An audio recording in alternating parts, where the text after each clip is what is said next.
Hi everybody, this is Joe again with another movie review. And for the sake of this video, I know I promised in my last video that I did I was going to do the whole Dirty Harry series, and I will. Uh, but I did a Deadpool, and I'm going to review the other movies soon, I hope. Uh, but for this video, I'm going to be doing a movie that I was waiting for about a month, for almost a year to see it, and I finally got to see it over the weekend. And I'm going to be doing that review now, and that's the 2016 film, the movie literally 20 years in the making, Independence Day: Resurgence. And this is the sequel of the 1996 film Independence Day, which was one of the biggest blockbusters of all time. I think it made the most money for the year 1996, the biggest blockbuster hit, and 20 years, they waited like 20 years to make a sequel. I don't know why they waited so long to do a sequel. Because I, like everybody else, who was a fan of the original film, and I did the original movie. So check it out. The video of my review of Independence Day. Well, Independence Day Resurgence, like I said, took 20 years to come up with a new sequel, because it was pretty much implied in the original film that all the aliens of this particular alien race was all killed off by the end of the film.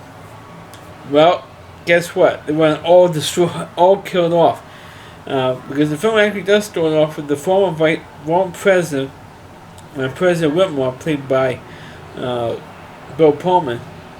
And another thing I should mention that that not all of the original cast came back for this movie. Actually, Bill Pullman, like I just mentioned, he came back.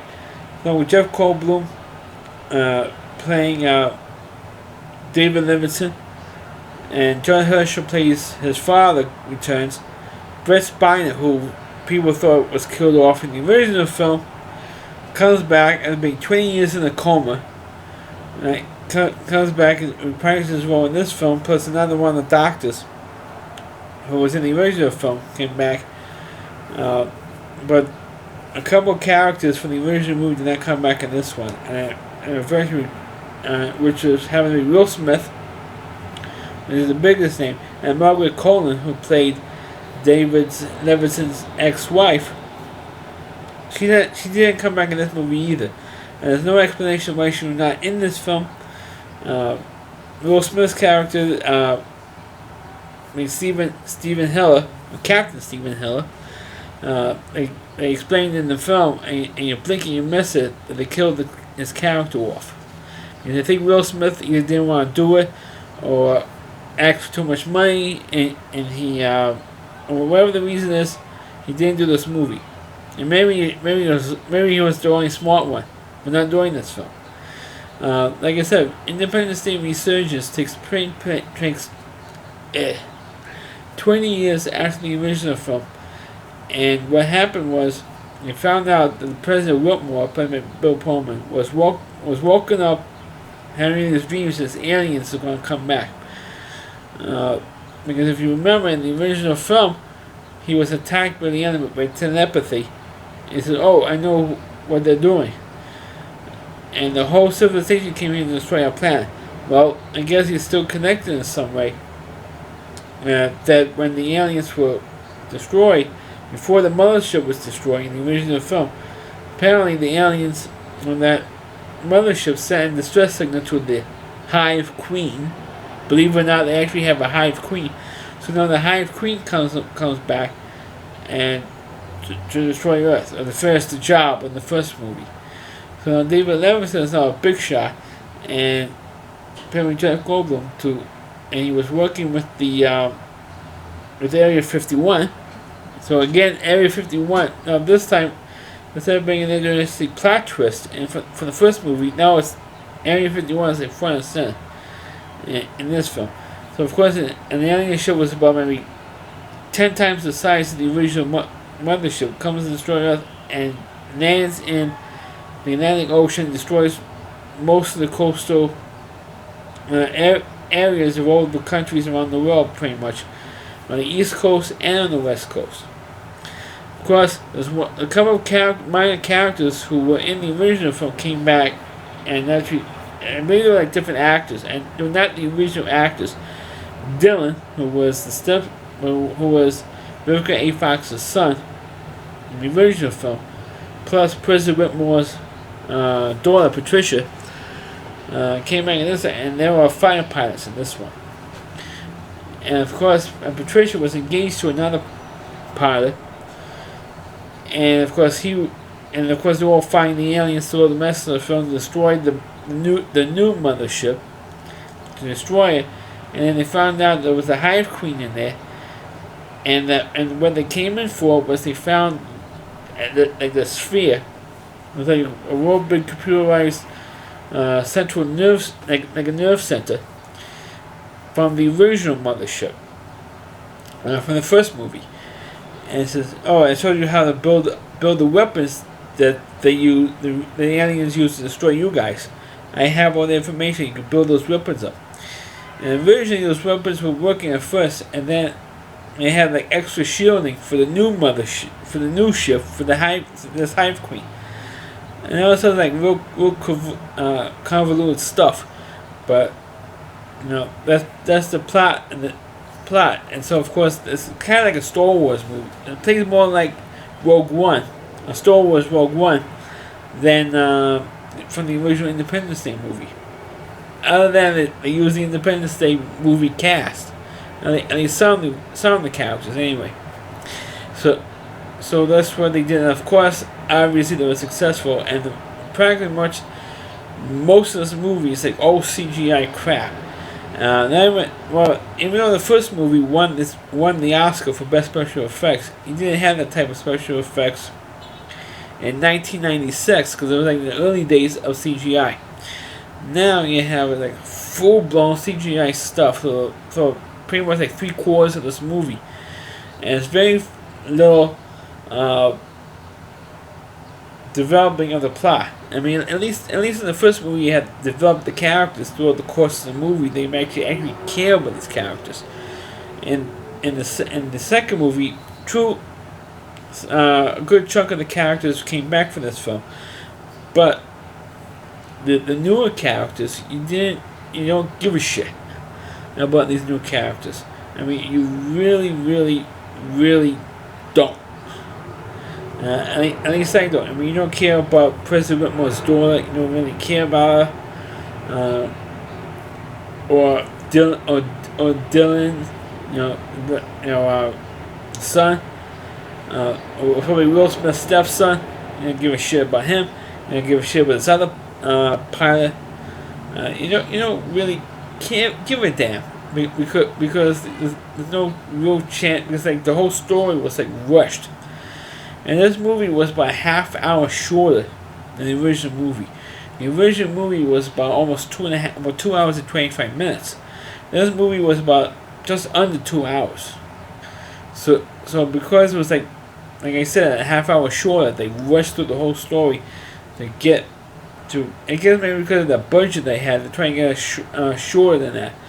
Because I think over the years, people complained the movie was too long, it was too drawn, the movie was too drawn out, and they concentrated more on the character development than the action. Even though the original Independence Day had plenty of action, plenty of great special effects and set pieces and stuff like that.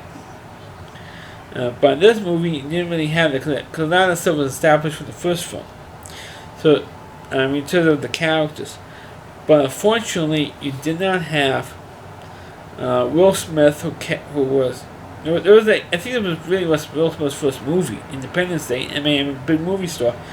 But he didn't come back for the second one. Like I said earlier, they killed his character off, saying, "Oh, he was test flying a new plane and it crashed." And I mean, that's how quick they mention it. Just like it's like a passing reference to what happened to the character. And also they didn't, like I mentioned earlier, they didn't mention David Levinson's or Jeff Goldblum's ex-wife who played Morgan Coleman. She was great in the original movie. I don't know why she didn't bring her back. Who they did bring back was, like I mentioned earlier, Vivica A. Fox came back, and she was killed off by the aliens. in the attack in the sequel. As the son Dylan is trying to get her mother, trying to rescue his mother, and that's when the building she was standing on collapses, from the tidal wave or something, or the ship, a combination of both, and she dies. And now he lost both of his parents, really, his stepfather and his mother.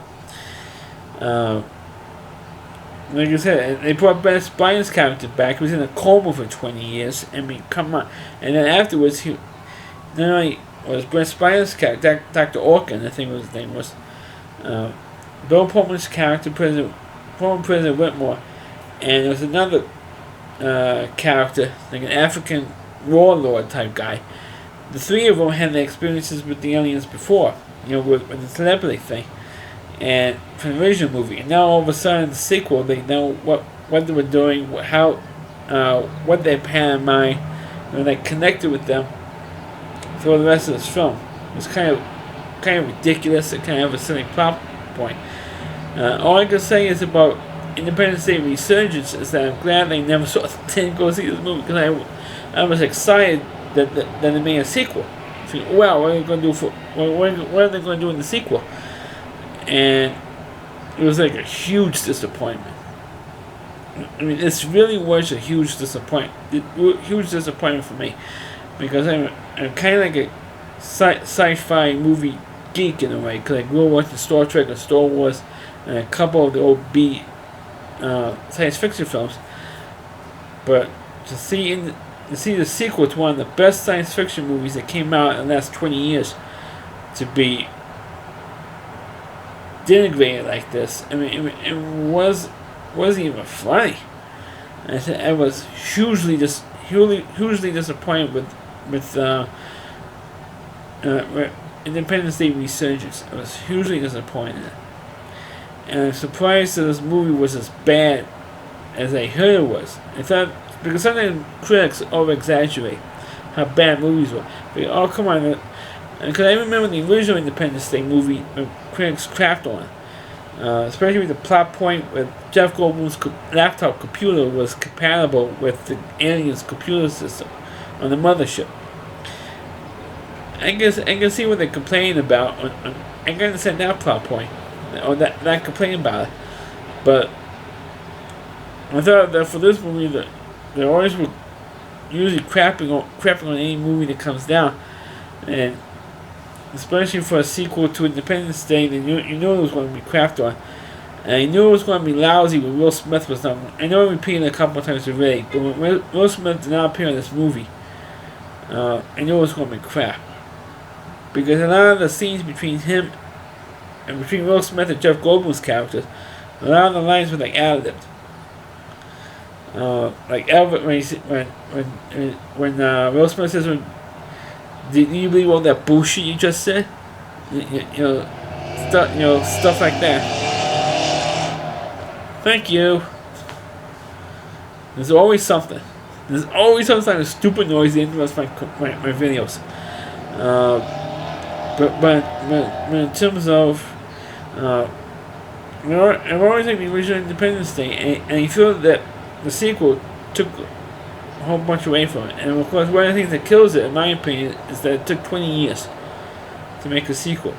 I'm sure if they came out, let's say 3 or 4 years later with a sequel, even within 5 years of making a sequel, I'm sure it's going to be lousy, because obviously a movie like Independence Day is not going to be, and they constantly make sequels of it, and the way it ended, it looks like they might make another sequel. The way the movie ended, because when the sphere, it's like an interactive computer system, and he spoke to Brett Spiner's character, and it says, "I know that we can maybe colonize another planet, and I can help you with that. I'm gonna help the human race in that. And the human race is not as bad as I heard, And it says, "Oh, let's go kick some more alien ass." That's what Brett Spiner says in the, "Oh, we're gonna go kick some more alien ass," and that's how the movie ended with that line. And I mean, it's like a motorcycle or something, and it's like distracting me. And I think that Independence Day Resurgence was one of those god awful sequels that you could cringe over. You know, if that noise from the hell that doesn't pass by, I'm going to shut my windows. Because it's like ruining my video. But I think the Independence Day Resurgence is definitely one of the most forgettable. Let's stick with the original Independence Day and enjoy that one. But the sequel is going to ruin what was magical and special with that one. Because he did have this one line in the original Independence Day movie, which I mentioned in that review. The one cringe-worthy line that made Bill Clinton cringe was when you first see Bill Pullman as the president, talking to his wife, and he says, I have a confession to make. I'm sleeping next to a beautiful young brunette. Which was going to have to be the daughter. Well, at that time, Bill Clinton was screwing Monica Lewinsky in the Oval Office.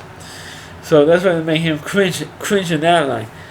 But there's no cringe-worthy lines in this movie, and this movie is so forgettable. It's not even funny how forgettable this movie is, because it's, like I said earlier, it's a huge disappointment. And like I said, unfortunately, it took him 20 years. If it didn't take him that long, in the 20 years it took him to make this movie, they couldn't come up with a better script. Bring back a couple more of the characters that didn't come back. But I should mention they have a CGI Robert Loggia in this movie, because he died. I think he just died just before they went into production for this movie. And they did dedicate the movie to Robert Loggia, who played General Gray in the original film. And this one, you do see him for like a few seconds, never spoke. And I think that's all he did was that one. I think I'm not 100% sure if he was actually still alive then, or he just passed away and did a CGI character of him, like they did in Rogue One with Peter Cushing. I think he might have done the same thing. And they brought him back for a few seconds and said, I'd like to thank General Gray with his lovely, and he's here with his lovely wife, and they applaud, they gave him a standing ovation and being a big hero, and then they had the aliens attacking again. What was an interesting idea to have a different alien? I wonder how will they bring the aliens back? They all get killed off. Well, they brought the Hive Queen in there. She was the one that controlled these aliens to begin with. And like, seriously? I mean, where was the Queen before? I mean, where was the Queen in the first movie? And they did that. Then I thought the Queen was in the mothership, controlling all the ships with the computer system. But that's what they did in this movie. So that's my review of Independence Day Resurgence. Please click on the video. Please rate it. Feel free to comment on. Please subscribe to my channel, and please forward this video onto your Facebook pages. You can check out all my videos on my YouTube channel at rallyc.com. That's all WDY, and then C.com. There's a homepage for Rally Reviewer, Chris Lee Moore. Please check out all of his video and his content as well. Thanks for watching, and catch you next time.